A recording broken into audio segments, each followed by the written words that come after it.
Haga jingle kai I League hapring ka SC Bengaluru Persia ka Real Kashmir. Haba pai syang ka jingle kai ka SC Bengaluru kala khor ka nam job. Hadin bagalala ban pelem ka Real Kashmir da Laila R. Hadu bukot ka jingle kai.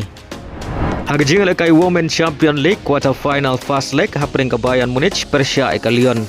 Haga ka jingle kai kitele kai jong ka Lyon kala khor ka nam job. Hadin bagilala ban pelem ya kitele kai jong ka Bayarn Munich da Arlanot. Yagini ki Argol jong ka Lyon le yoben tap haga minit ka balai peusan bar haga minit ka ban riu peusan.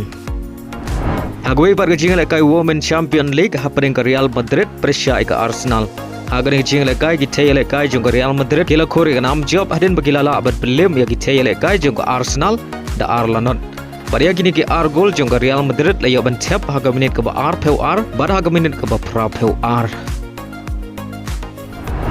Haga jingle kai second T20 hapring ka New Zealand Persia ka Pakistan. Haba pai syang ka jingle kai ka New Zealand kala job ya ka tos bat kala jet pan bol nengkong. Baria ka jingle kai la hapan penduna du sun over namar ka jing benthut jong slap.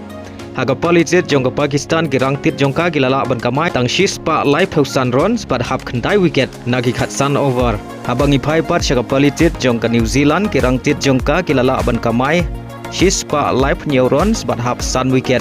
Haga baga New Zealand kalala aban prelim ya ka Pakistan da sun wicket. Baleng bang nagi jing job ka New Zealand kala tam ya ka niga series da Arlanon.